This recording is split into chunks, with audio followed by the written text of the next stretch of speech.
জুলাই গণঅভ্যুত্থানে শহীদদের স্মরণে ছাত্র জনতার মার্চ ফর ইউনিটি কর্মসূচি পালিত হয়েছে কেন্দ্রীয় শহীদ মিনারে। বিকাল 4টায় কেন্দ্রীয় শহীদ মিনারে 1 মিনিট নীরবতা পালনের মধ্য দিয়ে কর্মসূচি শুরু হয়।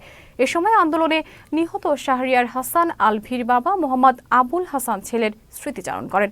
মার্চ ফর ইউনিটি কর্মসূচি থেকে ছাত্র জনতার দাবি, জুলাই হত্যাকাণ্ডের বিচার ও প্রয়োজনীয় সংস্কারের আগে দেশে কোনো নির্বাচন নয়। বিস্তারিত ডেস্ক রিপোর্টে।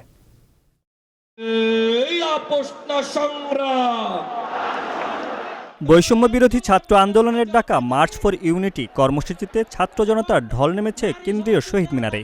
এই কর্মসূচিতে অংশ নিতে সকাল থেকে দেশের বিভিন্ন জেলা ও থানা থেকে বৈষম্য বিরোধী ছাত্র আন্দোলন এবং জাতীয় নাগরিক কমিটির সদস্যরা নিজ নিজ ব্যানারে শহীদ মিনারে জড়ো হন। বিকেল 4টায় কেন্দ্রীয় শহীদ মিনারে জুলাই গণঅভ্যুত্থানের শহীদদের স্মরণে 1 মিনিট নীরবতা পালনের মাধ্যমে এই কর্মসূচি শুরু হয়। এরপর বৈষম্য বিরোধী ছাত্র আন্দোলনে নিহত শাহরিয়ার হাসান আলভির বাবা মোহাম্মদ আবুল হাসান ছেলের স্মৃতিচারণ করেন। স্মরণ করা হয় অন্যান্য শহীদদেরও।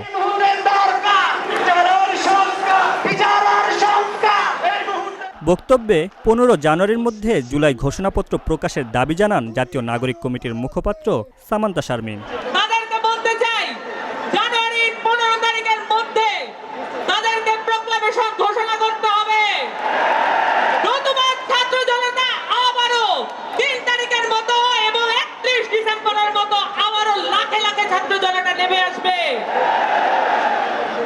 সময় আর ক্ষেপণ করার কোনো সুযোগ নাই।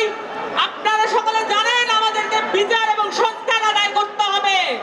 জুলাই অভ্যুত্থানে আহতদের যথাযথ চিকিৎসা দেওয়া হয়নি অভিযোগ করে সবার সুচিকিৎসার পাশাপাশি ন্যায় বিচারের দাবি জানান বৈষম্য বিরোধী ছাত্র আন্দোলনের মুখপাত্র উমামা ফাতেমা।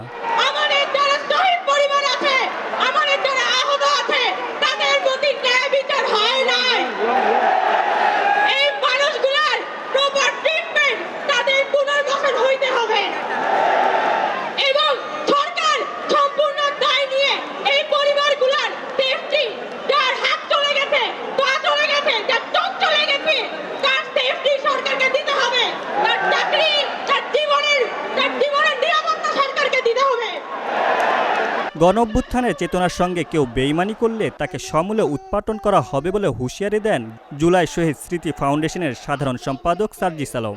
অন্তর্বর্তীকালীন সরকারকে একটি আহ্বান জানাতে চাই, আমরা যদি আমাদের এই শহীদ ভাইদের রক্তের বিচার না করতে পারি, আমরা কখনো নিজেদেরকে মাফ করতে পারবো না।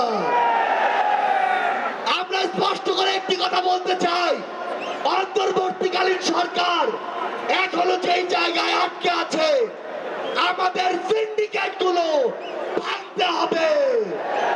মার্চ ফর ইউনিটি কর্মসূচি থেকে ছাত্র জনতার দাবি, জুলাই হত্যাকাণ্ডের বিচার ও প্রয়োজনীয় সংস্কারের আগে দেশে কোনো নির্বাচন নয়। Mamunur Rahman, channel S, Dhaka.